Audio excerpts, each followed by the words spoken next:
Salut tout le monde, réunion spéciale aujourd'hui. Est-ce que ça va pour tous l'ordre du jour? Oui, Oui, Oui, c'est oui, bon. pas de problème. Donc, adopté. Point 2, historique du rôle de José. Lynn, tu peux y aller. oui, Josée a été super impliquée dans le monde syndical. On sait que ça fait 15 ans qu'elle est à l'exécutif.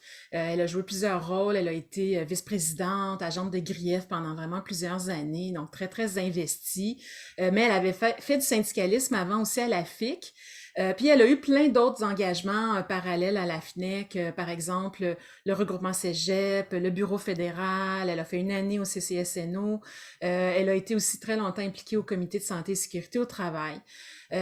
En plus de tout ça, ben, elle était très, très impliquée dans sa famille, auprès de ses 3 enfants, les petits-enfants. Elle est aussi très impliquée avec ses parents, ses beaux-parents. Donc, c'est quelqu'un qui est très généreux et très impliqué. On peut dire ça de Josée. Donc, point 3, anecdote sur José. Est-ce qu'il y en a qui ont des anecdotes à raconter? Oui, ben moi, si tu permets, Mariko, je vais commencer à raconter une anecdote. Ça s'est passé en 2010, alors que j'étais nouveau prof. Oh, excusez, mon téléphone. Non, j'ai pas le temps, je suis en réunion. Non, je te rappelle. Non, je te rappelle tantôt. Désolé. OK. Désolé, là, voyons. Comment qu'on arrête ça, ce maudit téléphone-là? Bon, OK. Fait que c'est ça. Fait que je disais, c'est ça, en 2010, j'étais nouveau prof sur le CRT, puis il y avait un accompagnement d'un enseignant qui était supposé de recevoir un avis disciplinaire pour son cas et j'avais accepté de l'accompagner. Puis là, José m'avait dit, c'est ce prof-là, des fois, il a tendance à trop parler parce que vous savez que lorsqu'on reçoit un avis disciplinaire, le prof a déjà eu la chance de s'expliquer, fait que c'était seulement pour recevoir le document. Nous autres, on dépose un grief après. Donc, c'est après que ça va être le temps d'argumenter. Fait que Josée, elle m'avait suggéré une thérapie d'impact. Elle m'avait dit, arrive avec du tape, puis une corde, ou le contraire, là, et fais valoir au prof que si tu ne t'affirmes pas, ben, c'est à peu près l'équivalent de te pendre au bout de ta corde. Fait que moi, j'ai fait, wow, OK, c'est bon, je vais essayer ça. Fait que je suis allé voir le prof. Sur le coup, je pensais que ça avait marché. Évidemment, il était très tranquille durant la rencontre. Mais après ça, ben, ceux qui étaient à l'emploi du cégep à l'époque, ben, vous vous souvenez, il y a peut-être un courriel qui a été envoyé aux 500 profs là, de sa part pour dire qu'il n'avait pas très, très apprécié cette thérapie d'impact-là. Et c'est là que j'ai eu mon surnom de Miracle Souris, que j'ai été baptisé de cette façon-là. C'était aussi un peu depuis ce temps-là qu'un simple prof ne peut plus faire d'envoi à tout le monde, là, que la liste professeur est bloquée pour éviter certains dérapages. C'est une bonne anecdote. Mm-hmm. Très bonne anecdote. Moi aussi, j'ai une anecdote, si vous permettez que je prenne la parole maintenant. Moi, en ce qui concerne Josée, là, je vais toujours me... Ah, excusez, non, non, non, non. Écoute, je suis en réunion, là, je ne peux pas te parler, on se rappelle plus tard. Bye. Où j'en étais, là? Où j'en étais? Ah oui, c'est ça.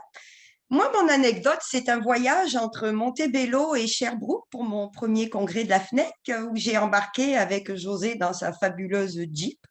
Et on a fait presque 3 heures de voyage ensemble. Écoutez, ça a été un voyage extrêmement distrayant avec José, qui sacre plus vite que son ombre.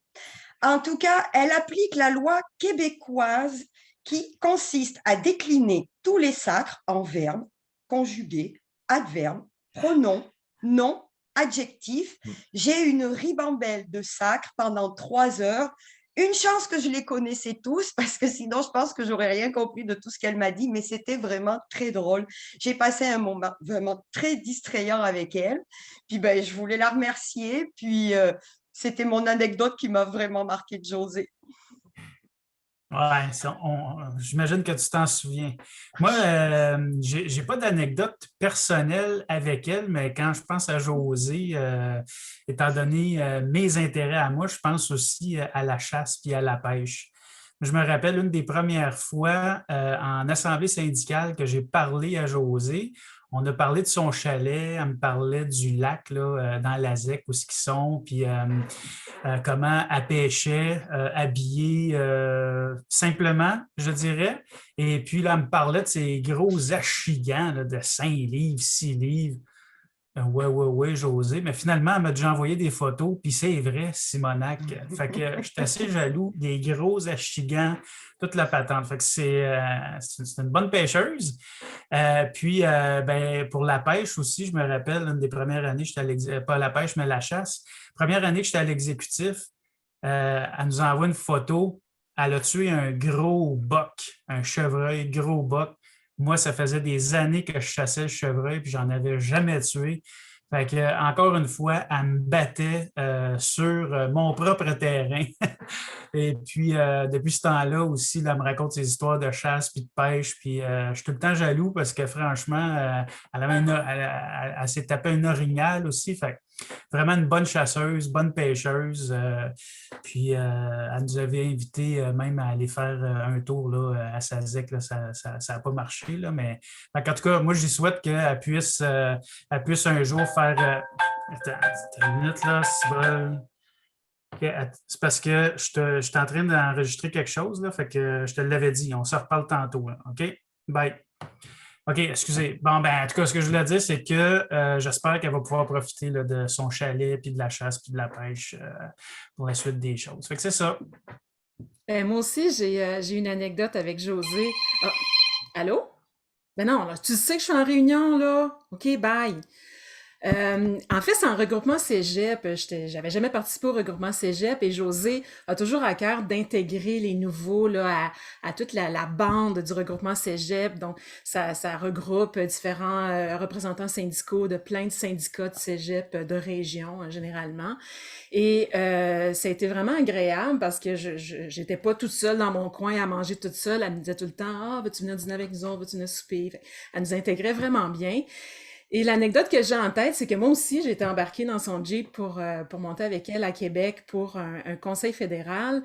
Et à la fin du séjour, elle dit, « Peux-tu aller demander au portier d'aller chercher la voiture, d'aller chercher le Jeep pendant que je finis de préparer des affaires? » Fait que là, je dis, OK, mais là, j'étais un peu intimidée à dire au portier, c'est la Jeep de quelqu'un avec qui je suis. Fait que je me suis dit, ben tiens, je vais faire passer ça pour ma propre Jeep.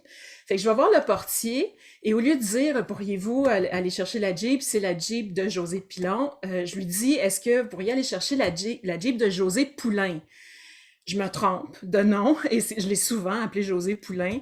Et là, le gars trouvait pas la Jeep, paniquait. Finalement, ben José est arrivée, puis elle a dit non, c'est José Pilon. Mais là, le gars a su que c'était pas moi là, qui avait la Jeep. En tout cas, c'était un petit peu un moment quand même assez cocasse. C'était ça pour mon anecdote.